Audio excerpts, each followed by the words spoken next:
La vente n'a jamais autant changé que ces dernières années. Vente à distance, spécialisation des équipes, nouvelles organisations, nouveaux outils, nouveaux KPI, tout bouge. Dans le podcast de la vente réinventée, nous adressons cette problématique en profondeur 2 fois par semaine avec les acteurs de ces transformations, Head of Sales, Sales Ops et Sales Enablement des sociétés les plus innovantes dans le domaine. Bonjour à tous, je suis Gabriel Dabischwebel, fondateur de SalesDeck.io et de l'agence marketing 1 minute 30 et hôte de ce show. Tout de suite l'interview, mais juste avant un petit mot pour vous faire découvrir SalesDeck.io, la nouvelle plateforme SaaS pour rendre vos rendez-vous commerciaux plus engageants et mieux préparés. Avec SalesDeck.io, vendez plus et plus vite en visio. Bonjour Manuel, je suis ravi de t'accueillir. Tu t'appelles Manuel Pinsol et tu es Head of Sales, c'est SMB. France, c'est partout. J'espère que j'ai tout dit. Ouais, c'est ça. Bonjour Gabriel. Merci de m'avoir invité sur ce podcast. Et tu as tout bien dit, tout bien prononcé. C'est très bien. Super. Peux-tu nous dire un peu qui est partout, ce que vous faites? Et on va se pencher en particulier sur ce marché SMB, donc Small and Medium Business, c'est les TPE et PME en France, qui est un marché particulier qui est entre le B2C et le B2B plus complexe. Alors en fait, partout, nous, on est une scale-up. Aujourd'hui, on n'est plus une start-up qui a été fondée en 2014 par Thibault Lévy-Martin. Donc notre Mhm. projet, en fait, concrètement, c'est de devenir le partenaire de confiance des entreprises, donc que ce soit des TPE, PME ou alors des plus grandes sociétés. Donc nous, on divise les deux parties sur les entreprises de plus de 20 points de vente ou les entreprises de moins de 20 points de vente, incluant les indépendants, bien entendu. Donc, D'accord. on les accompagne tout simplement dans leur stratégie de référencement local sur, comment les accompagner sur leur e-réputation et sur tous ces nouveaux outils qui sont parfois mal maîtrisés ou mal connus, tout simplement. D'accord. Donc c'est vraiment pour les retailers, pour tous ceux qui ont des points de vente avec cette approche référencement local.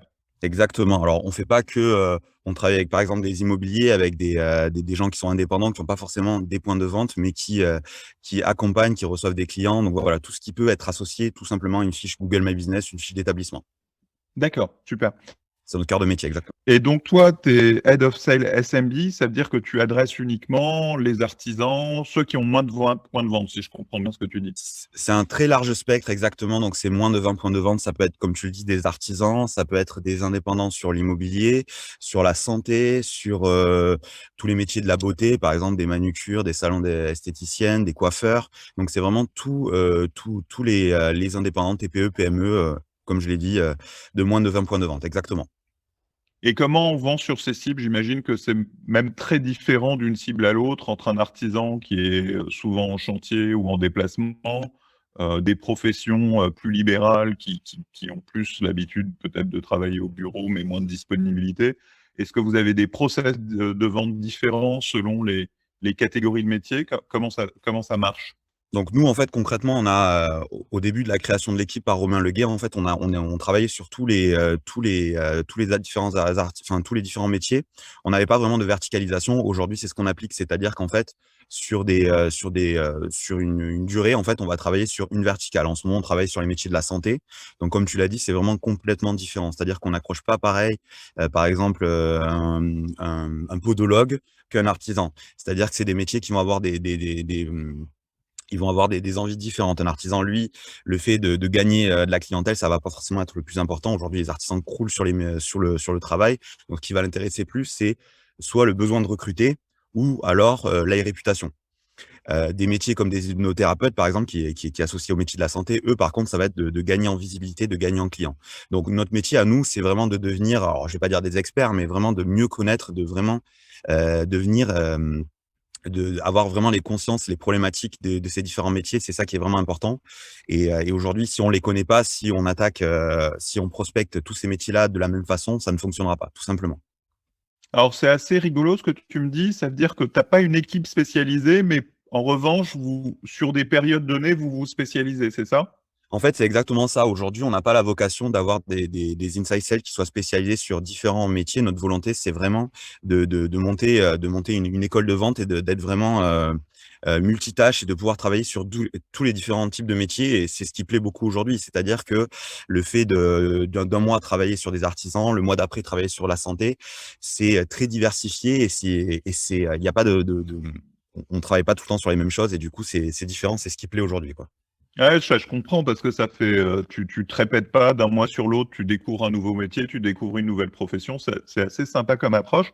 Alors, peux-tu m'expliquer justement, le mois prochain, tu attaques un nouveau métier, je te laisse le choisir. Comment vous faites pour vous plonger dans ce métier, pour comprendre les enjeux? Vous faites des premiers calls, un peu test pour voir comment ça marche, ou vous avez quelqu'un qui vous prépare, des scénarios? C'est quoi la mécanique pour adresser un nouveau secteur que vous connaissez pas? Dans un premier temps, moi, ce que j'aime bien faire, c'est déjà lancer, nous, ce qu'on a nos team leaders, c'est-à-dire les managers juste en dessous de moi qui vont gérer une équipe de 3 personnes qui sont, aujourd'hui les top performers, donc eux qui vont être plus à même de découvrir des objections. Ensuite, on va préparer ce qu'on appelle la verticale, c'est-à-dire, travailler sur des success cases pour pouvoir avoir des choses à montrer à nos potentiels clients. Ensuite, on va travailler sur la verticale, découvrir par exemple combien il y a, je vais reprendre l'exemple des artisans parce que c'est la verticale qu'on a terminée, qu'on a fait entre janvier et février. Donc, on va voir, par exemple, combien d'artisans en France, qu'est-ce qui est important pour eux, le panier moyen, c'est hyper important.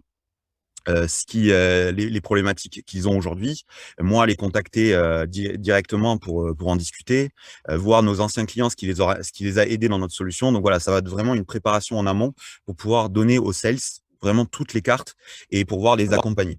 Clairement, pendant le travail sur la verticale, c'est des écoutes de call de mon côté pour voir ce qui bloque, comment je peux refaire le pitch, comment je peux leur donner des solutions, quoi, clairement, quoi. D'accord, et de fait, est-ce que tu as un sales ops dans tes équipes, ou finalement c'est toi avec, tes team leaders qui faites ce travail de sales ops, un peu de préparation du process, de découverte et C'est, cetera? exactement, c'est moi avec, les sales ops et avec mon responsable à moi qui est Romain Leguet qui lui va être chapeauter toutes les équipes. Moi, je m'occupe de la France, mais on a également, le UK, l'Espagne et l'Italie. Donc ensemble, on va s'occuper de préparer ces verticales. D'accord. Ouais, c'est sympa comme ça de tous les 2 mois, c'est ça? De découvrir, Exactement. une Bah, tu sais, nouvelle verticale, de avant de rentrer dedans travailler et ch cetera. avant de travailler chez Partout, je n'y connaissais pas grand-chose, par exemple, sur les métiers des avocats et moi, j'ai beaucoup travaillé sur les avocats avant de prendre ce rôle de manager donc je m'y connais un petit peu dans les métiers d'avocat, je m'y connais un peu dans les manucures, tu sais, avant, moi, une French manicure, je savais pas du tout ce que c'était donc c'est hyper, hyper intéressant et j'apprends tous les jours et ça, c'est génial, je trouve. Ouais, je comprends. Heu comment se passe une vente sur ces cibles-là? Tu me disais que c'est des ventes assez courtes, que souvent la vente se fait en un seul call, donc tu as pas toutes les étapes de qualification, proposition, closing, comme tu peux avoir, sur des ventes B2B plus complexes. Tu me disais aussi qu'une approche, scriptée de type B2C comme les centres d'appel de Free ou autres opérateurs telco ne marchait pas non plus. Vous processez de telles ventes, comment vous réussissez à dérouler en un seul rendez-vous, toutes les étapes de la vente? Donc nous, en fait, on a une démarche qui est, pas du tout agressive et c'est vraiment notre volonté. C'est-à-dire que nous, en priorité, on est là pour accompagner et donner des conseils sur la bonne gestion de ces outils-là. C'est vraiment ça le cœur et l'âme de notre équipe SMBiz. Donc dans un premier temps, nous, on propose des audits, c'est-à-dire qu'on va former, les patrons d'entreprise à comment utiliser ces outils-là. Parce que tout simplement, ils n'ont jamais été formés à ça et souvent, ils pensent faire des choses bien alors que c'est pas exactement ça qu'il faut faire. Tout simplement, ils laissent ça à l'abandon.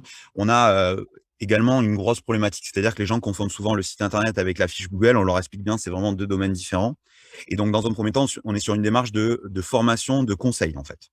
Donc ça, c'est la première partie. Après, nous, généralement, on fait cette première partie sans mentir, dire au client. Nous, après, on propose une solution pour vous accompagner. On en parlera à la fin. Si ça vous intéresse, si ça vous intéresse pas, on s'arrêtera là et on aura fait la première partie de notre travail. Et ensuite, on propose notre solution en mettant en avant alors nous, on propose qu'une seule offre, contrairement à la partie plus de 20 points de vente. Nous, on propose qu'une seule offre qui est vraiment faite exclusivement pour les SMBs. Et donc voilà, on leur propose cette solution et c'est Elle comme est à ça. quel prix? On est sur un prix de 60 € hors taxe par mois. D'accord. Ouais, donc c'est toujours ça que vous vendez, quel que soit, quelle que soit la TPE en question, quoi? Exactement. Et ce qui est intéressant, ce qui va être intéressant pour les sales, c'est de trouver dès le début de l'appel, les pains, qu'est-ce qui pourrait intéresser et d'appuyer après sur notre produit, sur les 3 différents produits, qu'est-ce qui va le plus intéresser le potentiel client, quoi. C'est vraiment ça qui est intéressant, mais j'insiste sur le fait qu'on est vraiment sur une démarche qui est peu agressive. D'accord, et comment ils vous accueillent? Parce que c'est quand même des gens qui sont, souvent très occupés. J'imagine que vous les adressez par téléphone et pas nécessairement en visio. Comment ils vous accueillent? Est-ce que c'est compliqué de les avoir au téléphone? Ça Comment ça se ça dé passe? Alors en fait, c'est ça aussi qui est intéressant, c'est moi en amont sur ma préparation, c'est qu'il va y avoir des créneaux horaires où certains de nos clients seront beaucoup plus disponibles. Par exemple, les artisans, eux, ça va être tôt le matin, entre midi et 2, et en fin de journée, parce que le reste de la journée, ils sont sur les chantiers, et même si on les a au téléphone, ils sont pas avec nous, quoi, concrètement. Les métiers, par exemple, le retail, eux, ça va être plutôt sur des moments un petit peu creux de la journée où là, il y a un peu moins de clients. Donc, je sais pas, par exemple, entre 10h et 11h et un peu plus dans l'après-midi. Donc, c'est vraiment ça. Il y a un premier travail sur ça, sur conseiller. Généralement, nous, on a une verticale principale et ensuite une verticale backup où justement, pendant ces créneaux horaires un peu plus faibles, les inside sales peuvent prospecter sur d'autres types de métiers qui, eux, vont répondre à ce moment-là. Comme nous, sur l'accueil, on est beh, souvent, les nouveaux sont assez étonnés. Les gens sont on pense toujours qu'on va se faire raccrocher au nez, que les gens vont être extrêmement désagréables, mais pas du tout. Alors ça arrive bien entendu, mais c'est très rare que les gens soient hyper désagréables. Souvent, les gens sont très démarchés, donc au début, bah, ils sont un petit peu sur la défensive et quand on leur explique et justement quand on fait cette phase d'explication, de formation, ils se détendent et ils comprennent qu'on a vraiment quelque chose à leur apporter. Et ensuite, de plus en plus, autant Romain que moi, on veut vraiment développer cette partie visio, comme on entend parler. C'est hyper important parce que, on est sur du cold calling, donc que par téléphone. Le fait de faire de la vision, ça permet aussi d'humaniser, de voir qu'on a une vraie personne, devant l'ordinateur et surtout, c'est aussi beaucoup plus qualitatif pour nous parce qu'on peut présenter notre écran, montrer la solution, mais aussi montrer les améliorations et les optimisations directement sur la fiche. Donc moi, je pousse vraiment et bon, j'ai pas vraiment besoin de le faire parce qu'ils adorent ça aussi les inside sales chez moi. Donc je pousse vraiment pour faire des visios avec les clients. Moi, je vais rebondir sur 2 sujets là, dans ce que tu viens de dire. Moi, le premier, je trouve ça hyper intéressant, cette logique horaire. Ça veut dire qu'avec ton équipe, typiquement, si tu adresses les artisans, tu réussis à les faire venir plus tôt et à changer les horaires de l'équipe en fonction de la cible que vous adressez ou pas vraiment? Nous, on essaye en fait de responsabiliser les équipes. On a, comme je te l'ai expliqué, avec des team leaders qui vont gérer une équipe de 3 inside sales. C'est-à-dire que chacun des team leaders est un peu responsable de son équipe, donc ils vont décider de s'adapter. C'est-à-dire qu'on va avoir des gens qui vont arriver un petit peu plus tôt le matin et qui vont partir un peu plus tôt le soir, et vice versa. Ils gèrent un petit peu leurs équipes comme ils le veulent et ce qui semble le plus pertinent pour eux. Donc D'accord. oui, Ouais, effectivement. enfin, je trouve ça vraiment sympa, ce fait de changer de métier, de changer de secteur et de fait de changer d'habitude aussi. Ce qui met quand même beaucoup de richesse et de diversité au métier plutôt que de se répéter en permanence. C'est vraiment sympa. Heu, Si je peux te donner un exemple, on a l'équipe, Espagne par exemple où, comme tu sais, les horaires en Espagne ne sont pas les mêmes, donc souvent entre midi et 14h, eux sont là à travailler et entre 14h et 15 ou 16h ils vont prendre leur pause déjeuner. Donc c'est vrai, ça change tout le temps et voilà, c'est vraiment important pour nous, c'est dans le cœur de notre, stratégie de responsabiliser les équipes et vraiment qu'ils aient une vraie connaissance sur leurs potentiels clients et à quel moment ils peuvent le mieux travailler avec eux. Super. Et l'autre sujet que je voulais adresser, c'était le sujet de la visio.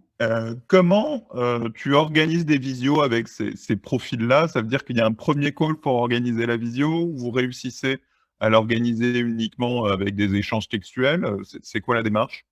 Alors, dans un premier temps, nous, on a une équipe marketing qui va, eux, générer ce qu'on appelle, ouais, enfin, qui va générer du lead, donc, par le biais de webinars ou autres. Donc, on va avoir des clients qui vont être plus ou moins intéressés. Alors, je suis pas vraiment un expert sur ce sujet-là, donc ils en parleront beaucoup mieux que moi, mais qui vont, donc des webinars avec des entretiens et qui après vont vouloir avoir des rendez-vous plus poussés pour avoir des conseils.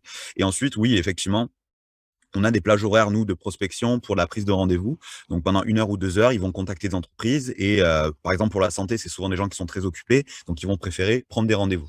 Le D'accord. l'immobilier, c'est la même chose. Donc, on prend des rendez-vous à un créneau horaire qui est le mieux. On envoie un mail avec un lien Google Meet et on fait le rendez-vous à ce moment-là. D'accord. Donc tu as vraiment, soit une approche cold calling, vente directe, si jamais le gars est dispo, soit une approche plus prise de rendez-vous, Exactement. heu et là, on prend le temps de faire un Google Meet, quoi.